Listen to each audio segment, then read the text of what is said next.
They also found 98 million French francs, in addition to this incredible amount of gold coin. Uruguay will melt down a bronze eagle found on a sunken World War II-era German destroyer off its coast 13 years ago. World War II was a short period in history, but each month was packed with events that shaped the world.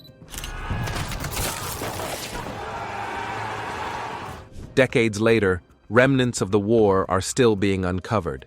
From the wreckage of a long-lost aircraft carrier to the skeletal remains of a carrier pigeon found hidden in the walls of an old home in southern England. And Adam said to me as I pulled it down, I wonder if it's a secret message. And it was. These new findings keep shedding light on the past. Join us today as we take a look at some of the most mind-blowing discoveries of World War II. The strange artifacts in Argentina. Some things aren't meant to be found. In 2017, Argentine police uncovered a hidden collection of Nazi artifacts in a secret room of a house near Buenos Aires. Inside, they found about 75 objects, some of them deeply unsettling. Among the items was a set of children's harmonicas stored in a box decorated with swastikas. There was also a large relief bust of Adolf Hitler. Authorities called the collection illegal and said it had great historical value. The discovery was made after an investigation by federal police. The house, located in Becar, a northern suburb of Buenos Aires, was home to the stash of items that are believed to have belonged to high-ranking Nazis. Argentinian police have found what's thought to be the biggest collection of Nazi artifacts in the country's history. One of the most chilling objects was a magnifying glass, found next to an old photograph of Hitler holding a nearly identical one. Another object was a head-measuring device, a tool once used in Nazi pseudoscience to supposedly determine racial purity. Weapons, statues, and symbols of the Nazi regime were also among the collection. A statue of the Nazi eagle stood tall among the items, its wings spread wide.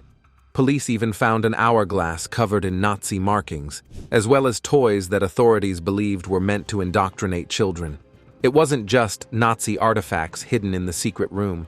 The space also held mummified animals and objects that had originally come from Egypt, Japan, and China. Argentina have uncovered a treasure trove of Nazi artifacts, including Hitler's own magnifying glass.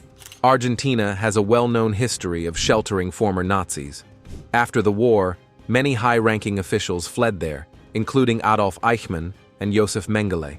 Both men lived not far from where these artifacts were found. What remains unclear is when these objects arrived in Argentina and who brought them there. In Argentina, owning Nazi memorabilia isn't illegal unless it's used to spread hate. But in this case, authorities charged the homeowner with possessing items of illegal origin, as they believe the artifacts were smuggled into the country. But this wasn't the only time Nazi artifacts turned up in South America. A different artifact, linked to a Nazi war machine, has caused even greater controversy. Bronze Eagle. When the captain of the Graf Spee chose to sink his own ship, he made sure its secrets went down with it. But decades later, one of its most controversial artifacts resurfaced, and not everyone agreed on what should be done with it. Several years back, a team of explorers pulled a massive bronze eagle from the depths of the sea. Nearly 9 feet tall and weighing almost 800 pounds, the artifact bore a swastika at its center. It had once been mounted on the Graf Spee, a Nazi warship that met its end decades earlier. Back in 1939, the Graf Spee was sent to the South Atlantic to target British vessels. But its mission didn't last long. British forces discovered the ship near the River Plate. This is a body of water that separates Uruguay and Argentina. With no chance of escape, the captain made a desperate decision. He ordered the ship to be scuttled, choosing to sink it rather than let it fall into enemy hands. Fearing capture, he later took his own life. For years, the wreck remained untouched. Then, in 2006, a private Uruguayan company, led by businessman Alfredo Ajaval, organized the expedition that led to the recovery of the long-lost eagle. The team planned to auction it off, but Uruguayan officials quickly stepped in, concerned that such a sale could attract Nazi sympathizers. The matter soon turned into a legal battle. In 2019, a judge ruled that the Uruguayan government had to sell the artifact, with the profits split between the state and the team responsible for its recovery. But not everyone agreed with this decision. A later court ruling determined that the eagle belonged to Uruguay, and President Luis Lacalle Pou proposed a bold idea, melting it down and reshaping it into a dove, a symbol of peace. The sculpture would be displayed in an open-air museum in Punta del Este, transforming a relic of hatred into something with a different message. Not everyone supported the plan. The proposal led to heated debate, with critics from both political sides arguing over whether destroying the artifact was the right choice. In the end, the idea of melting down the eagle was abandoned, but the controversy didn't fade. To this day, the Uruguayan government has yet to decide what to do with it. While this relic remains in limbo, another discovery in a remote desert has left experts puzzled. A forgotten machine from World War II, preserved in a way no one expected. World War II. Plane in the desert. It is strange how history can resurface in the most unexpected places. Sometimes it is a plane left forgotten in a vast desert, holding clues to a past event. In May 2012, a worker for a Polish oil company came across the wreckage of a World War II Curtiss P-40 Kitty Hawk fighter plane in the Egyptian desert. The discovery caught the attention of many people around the world. The plane was an American-made aircraft, likely sent to Britain during the war as part of the Lend-Lease program. It was used by the Royal Air Force during the North African campaign, a time when battles raged across the desert under an unforgiving sun. It was an absolute workhorse. It flew extensively throughout that campaign. The aircraft was believed to have been lost on June 28, 1942. Its pilot, Flight Sergeant Dennis Copping, had been tasked with flying the damaged plane to another base for repairs. The landing gear had issues and wouldn't retract properly, but something went wrong during the flight. Copping got lost. Another RAF pilot from his squadron tried to guide him back on course, but it didn't work. Copping either couldn't hear the signals or didn't realize he was heading in the wrong direction. Eventually, the plane ran out of fuel, forcing him to land in the middle of the Sahara. It was a rough landing. The nose of the plane and the propeller were ripped off, and the landing gear collapsed beneath it. But considering the circumstances, the desert preserved the wreckage well. I just thought, what an amazing, amazing story for an aircraft 70 years ago to have gone down in the desert. Inside the cockpit, many of the instruments remained untouched. The frame of the aircraft looked intact, as if it had been abandoned only recently. The dry desert air had kept the plane from deteriorating, freezing it in time. Copping didn't die in the crash. There were signs that he stayed with the plane for some time, trying to make the best of a bad situation. A parachute was stretched out, likely to create shade from the scorching heat. It is hard to imagine what those days must have been like, alone, baking under the Saharan sun, with limited supplies. RAF pilots rarely carried much food or water during missions, so it would not have been long before his situation became desperate. If the plane's radio was damaged during the landing, and it likely was, Copping would have had no way to call for help. I think the important part of this story is the story of the man that was flying it and what happened to him. And so, with no resources to sustain him, Copping probably made a difficult choice. At some point, he decided to leave the wreckage and set out on foot, hoping to find help. But the desert is vast and unforgiving. To this day, no trace of him has ever been found. His remains are likely long gone, scattered and lost in the endless sands. The discovery of the plane brought back memories of the intense fighting in North Africa during 1942.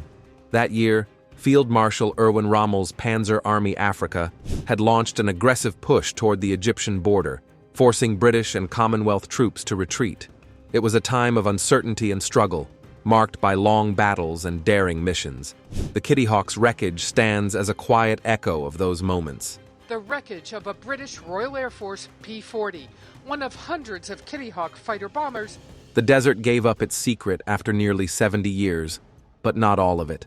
The story of what happened to Copping after he left his plane remains a mystery. It is the kind of story that leaves you wondering about what might still be out there, buried or hidden, waiting to be found. As fascinating as this find was, it wasn't the only discovery tied to the war in recent years. Deep beneath the waves, another relic from World War II lies remarkably intact. Wreck of the USS Independence. Back in 2015, researchers made an incredible discovery deep in the waters off California's coast. Resting at the bottom of the ocean and almost perfectly preserved was a World War II aircraft carrier. This ship had not only survived the intense battles of the Pacific, but it had also been a target in post-war nuclear bomb tests. Its condition left scientists amazed. The ship, the USS Independence, was part of a 2-year mission led by the National Oceanic and Atmospheric Administration, or NOAA. This project focused on finding historic shipwrecks in the Gulf of the Farallones National Marine Sanctuary and nearby waters. To locate and examine the wreck, experts used Echo Ranger, an advanced underwater vehicle made by Boeing. The Independence was found at a depth of 800 meters, just off the Farallon Islands. The ship sat upright on the ocean floor, slightly tilted, but still intact. Its hull and flight deck were clearly visible, preserved by the cold, dark waters. There was even speculation that a plane might still be sitting in the ship's hangar bay. The Independence was once a very important part of the American naval fleet. It was the lead ship of its class of light aircraft carriers, and it played a key role in the United States offensive in the Pacific during World War II. From November 1943 to August 1945, it supported operations in the Central and Western Pacific, helping turn the tide of the war. After the war, the Independence faced a different kind of battle. It became one of over 90 vessels gathered for atomic bomb testing in the Marshall Islands in 1946. Independence was irradiated and damaged by 2 bombs. These tests exposed the ship to shock waves, extreme heat, and radiation. Despite the intense conditions, the Independence survived and was eventually brought back to the United States. For several years, it remained moored in San Francisco. Then, in January 1951, it was towed out to sea and deliberately sunk, in a process known as scuttling. This was part of a larger effort to dispose of ships affected by radiation. Over time, the Independence became part of the estimated 300 shipwrecks resting in the waters near San Francisco. Among these wrecks, it is the deepest known to date. Experts noted the vessel's surprising condition, considering the damage it endured from both war and nuclear testing. For now, there are no plans to explore inside the wreck, leaving much of its interior a mystery. But this is not the only fascinating find tied to that era. Some discoveries, however, are not made beneath the sea, but much closer to home. Pigeon in the chimney. Several years ago, David Martin decided to open up an old, boarded-up fireplace in his home. He didn't expect much, maybe some soot or forgotten junk. Instead, he found something surprising, a pigeon, long dead, tucked in the chimney. It wasn't just the bird's remains that caught his attention. Attached to one of its bones was a small red capsule, the kind that screws open.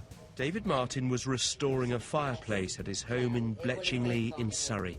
What he discovered inside would take him back decades, to a time when pigeons were more than just city nuisances. Inside the capsule was a tiny slip of paper covered in coded letters and numbers. 27 groups of 5 characters each, the kind of message that only makes sense if you have the right tools to decode it. Martin didn't know what it meant, but it was clearly from another era. He later learned it was a wartime message, likely sent during World War II. In Britain, pigeons hold a special place in history. During the war, these birds carried critical messages across enemy lines when radio communication wasn't an option. The birds had to avoid enemy snipers and trained hawks. Some made it through, others didn't.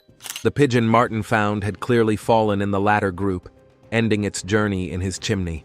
Curious about the message, Martin sent it to Colin Hill, the curator of the Pigeons at War exhibit at Bletchley Park.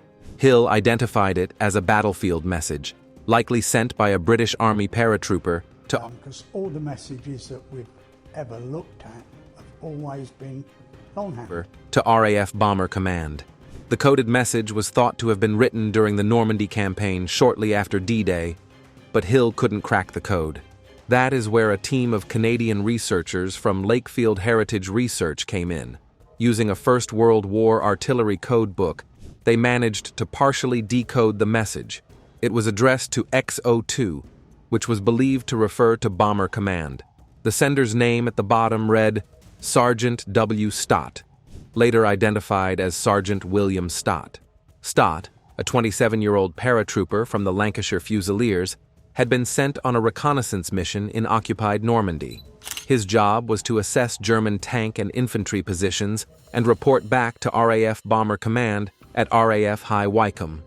The decoded portions of his message indicated he was providing updates as required and requesting additional information. Sadly, Sergeant Stott never made it back. He was killed in action a few weeks after sending the message. His work, however, likely played a role in shaping Allied strategies during that critical period. As for the pigeon, experts from the Royal Pigeon Racing Association believe the bird might have gotten lost, disoriented by bad weather, or simply worn out from its journey across the English Channel. Its determination to deliver its message, even in death, shows the vital role these birds played in wartime communication. Sometimes history hides in the most unexpected places, like an old chimney, but Martin's discovery was just one chapter. Another one buried deep in the ocean would soon surface. Silver coins in shipwreck. For over 70 years, a fortune lay at the bottom of the Atlantic. It wasn't in a sunken pirate ship or a lost treasure chest. It was something far more unexpected, tons of silver coins meant for England. No one knew if they would ever be recovered. But in 2011, a deep-sea search team set out to find what had been lost. The SS City of Cairo set sail during the chaos of World War II. And you can see it's obviously got good detail on both sides. That's a 1917 as well, which is obviously a World War I date. It was carrying nearly 300 civilians and valuable cargo, 100 tons of silver rupees meant to support Britain's war effort. The journey took the ship from India to England, with a stop in Brazil. But before it could complete its voyage, disaster struck. In November 1942, a German U-boat spotted the ship and fired 2 torpedoes. The explosion tore through the hull. The crew and passengers scrambled for lifeboats, watching as the ship slipped beneath the waves. The U-boat captain surfaced, called out to the survivors, and said he was sorry for sinking their vessel before disappearing into the night. Survival in the open ocean was brutal. The 6 lifeboats drifted aimlessly, battered by wind and waves. The days were scorching. The nights were freezing. Supplies ran out quickly. Some boats were found after 13 days, their passengers barely clinging to life. Others floated for weeks. One wasn't discovered until 51 days later. By then, only 2 people were left alive. As the war continued, the city of Cairo and its cargo were forgotten. The ship had sunk more than 16,800 feet below the surface, far beyond the reach of divers and standard recovery equipment.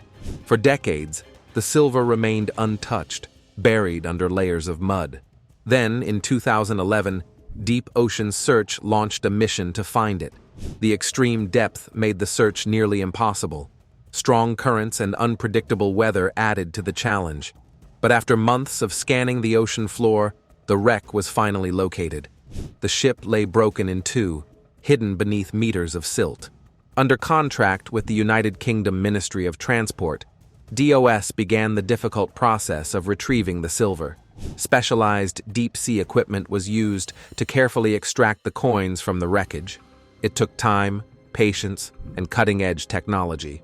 In the end, tens of tons of silver were recovered. The treasure was melted down and sold, bringing in around $50 million. Our first, piece of real treasure. Deep Ocean Search received a share, while the rest went to the UK Treasury. A lost fortune had finally been brought back to the surface, but not every buried secret is at the bottom of the ocean. Some lie hidden underground. Secret Nazi nuclear bunker. Beneath an ordinary patch of land in Austria, something long hidden was waiting to be uncovered. No one passing by would have guessed what lay beneath their feet. But when a filmmaker began digging into old intelligence reports, he uncovered a secret buried since World War II. Near the small town of Saint-Georgen, an der Gusen, just outside Linz, a vast network of tunnels and bunkers was discovered. These weren't just any wartime structures. This site was once part of a top-secret Nazi project, one that might have been connected to the development of an atomic bomb. Filmmaker Andreas Sulzer led the investigation. He had come across a critical 1944 report from an American spy, a document from the forerunner of the CIA. The report described a secret weapons program in the area. That was enough to set Sulzer on a search that would take years. Radiation tests in the region revealed higher than normal levels of radioactivity, adding more weight to the theory that this site was no ordinary bunker. As Sulzer and his team followed the evidence, they uncovered something disturbing. The facility had been built using slave labor from Mauthausen-Gusen, a nearby concentration camp. The people forced to work here had been chosen for a reason. Sulzer explained that prisoners from all over Europe had been handpicked for their skills. Possible that it was made by prisoners. Yeah. Some were physicists. Others were chemists or experts in various fields. They had been brought to this underground facility to work on a dangerous and highly classified project. Sulzer believed this was likely the largest weapons research facility in the Third Reich. Spanning up to 75 acres, it was thought to be connected to the underground Bergkristall factory. This was the same place where the Messerschmitt Me 262, the first jet-powered fighter plane, had been built. Considered by many to be the world's first jet fighter, it was in fact a distant second. The site had been so important to the Nazis that Heinrich Himmler, head of the SS, personally visited in 1941. Despite the scale of the operation, the underground complex remained hidden for decades. After the war, Allied forces inspected the Bergkristall factory, but they never found the deeper, secret tunnels. The site was buried well, concealed beneath layers of soil, concrete, and granite. Uncovering the entrance required heavy machinery. Breaking through the thick barriers was no easy task, but as the excavation continued, it became clear that this was no ordinary wartime bunker. Now, it is time for today's subscriber's pick. Just look at this image. What do you see? Rows and rows of what appear to be bundled objects, all lined up with military precision. They look almost like giant sleeping bags, and behind them, a large number of soldiers, standing at attention in the dim light of what seems to be a large hangar. This image represents a moment many of us might not have read about in history books. The most mind-blowing discovery of World War II comes to life here. It is incredible to think about how many secrets the Second World War still hides, buried in forgotten places or locked away in vaults. The sheer number of these bundled objects is striking. What could be inside? Supplies? Equipment? Or something else entirely? The soldiers add to the mystery. Their posture suggests a formal occasion, perhaps a welcoming ceremony or an inspection. But for what? What could be so significant to warrant such a gathering? What do you think is the story behind this incredible image? Let us know your thoughts in the comments section. But this isn't the only long-lost piece of history to be uncovered. One of them had been lost for decades, until now. The Graf Zeppelin. Hitler wanted everything bigger, faster, and more powerful. He wasn't just trying to win battles, he wanted to take over huge parts of the world. That thinking extended to the war machines he ordered, including Germany's only aircraft carrier, the Graf Zeppelin. Construction started in 1936, 3 years before Germany invaded Poland and World War II officially began. It was meant to be a symbol of Nazi power, built to rival the carriers of Britain and the United States. The ship was massive, weighing 33,000 tons and designed to move at an impressive 33 knots. But for all its size and speed, it had one major flaw. It could only carry about 40 planes, far fewer than its rivals. What it lacked in aircraft capacity, it made up for in heavy armor. In December 1938, the Graf Zeppelin was officially launched. But as war broke out, submarines became a bigger priority, and the aircraft carrier was put on hold. Despite all the effort that went into its creation, it never saw battle. By the time Germany fell in 1945, the ship was still incomplete. On April 25th, it was deliberately sunk in the shallow waters of Stettin, Poland. The goal for doing this was to keep it from falling into Soviet hands, but the Russians weren't about to leave it behind. In March 1946, they refloated the massive ship and towed it to Leningrad, planning to repair it. That never happened. After some time, it was sent back toward Poland, where it was eventually used for target practice. In 1947, Soviet warplanes and naval ships tested their firepower on the Graf Zeppelin. The Graf Zeppelin, the new airship that is to take the place of the Hindenburg. Even after 24 bombs and artillery shells, the carrier refused to sink. It took 2 torpedoes to finally send it to the bottom of the sea. For decades, its final resting place remained a mystery. No one knew exactly where the carrier had gone down. It was not until 2006 that the ship was finally found. A Polish oil company ship, Petrobaltic, came across a wreck near the port of Leba. The ship was about 265 meters long, matching the Graf Zeppelin's dimensions. To be sure, the Polish Navy sent a survey ship, the ORP Arktowski, to investigate. On July 27th, after careful study, they confirmed the discovery. The Graf Zeppelin was sitting 264 feet below the water's surface. While this was a stunning find, it was far from the only relic of the war to be uncovered. A discovery made in someone's basement left even experienced investigators shocked. Panther tank in basement. Some people collect stamps, others collect old cars, but one man in Germany took things to a whole new level. He had a World War II Panther tank sitting in his basement. Back in 2015, authorities in Heikendorf, a small town in northern Germany, got a tip that led them to search a retiree's home. They were originally looking for stolen Nazi-era artwork, but what they found instead left them stunned. Hidden away beneath the house was an entire arsenal of military weapons, including a 45-ton Panther tank. A German pensioner who kept a World War II Nazi tank and an anti-aircraft gun. Getting it out was no easy task. It took 20 soldiers nearly 9 hours to remove the tank from the property. Along with it, they found a stockpile of ammunition and a collection of Nazi memorabilia. There were swastika pendants, mannequins dressed in SS uniforms, and even a bust of Hitler. Among the oddest discoveries was a statue of a muscular warrior with a sword, one that had once stood outside Hitler's chancellery in Berlin. It was made by Arno Breker, one of Hitler's favorite sculptors. The tank itself was in surprisingly good condition, though it was missing its tracks. The owner had actually restored its engine, but it took several other armored vehicles to pull it out of his garage and onto a trailer. What is even wilder is that people in town had apparently known about the tank for years. Some locals said they had seen the man driving it around during a severe winter storm in 1978. Panther tanks were some of the deadliest weapons used in World War II. With thick armor and a powerful gun, they could destroy most Allied tanks before they even got close. But they also had serious problems. They were complicated to build, constantly broke down, and Germany never had enough of them to turn the tide of the war. At the Battle of Kursk in 1943, many Panthers were lost not to enemy fire, but to mechanical failures. Despite the tank's history, German law is strict about owning military weapons.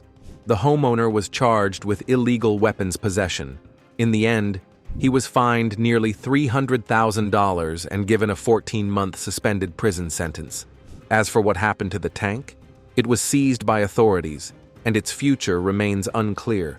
But it's safe to say that nobody in town will forget about the man who kept a war machine in his basement. And just when you think you have heard it all, there is always something else waiting to be uncovered. Unexploded bomb.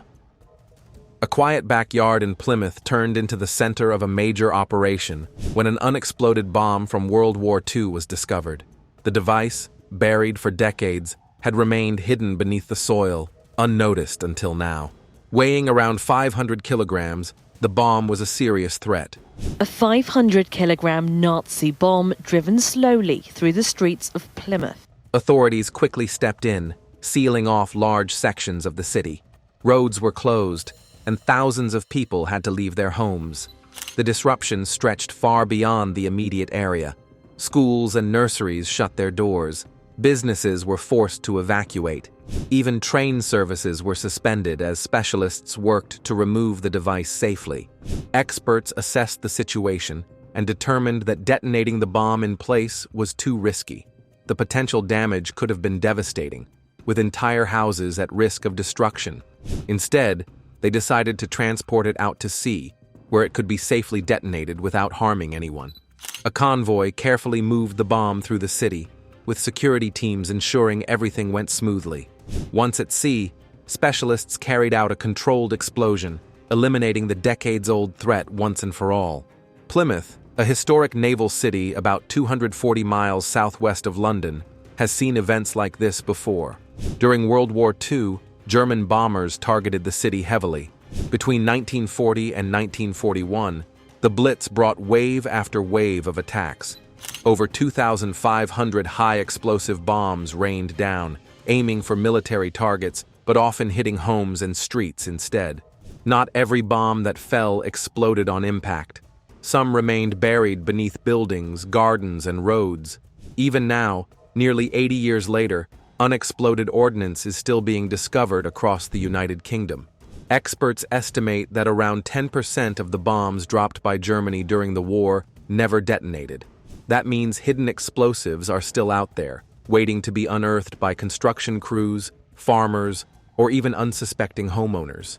Despite the danger, most of these discoveries don't lead to mass evacuations. Typically, bomb disposal teams handle them on site. But every once in a while, a device is found that's too large or too unstable, requiring a larger response like the one in Plymouth. In the end, this operation was a success. The bomb was removed without harm, and life in the city slowly returned to normal. But it just goes to show that even after so many years, World War II can still leave its mark in unexpected ways. Thank you for watching. See you in the next video.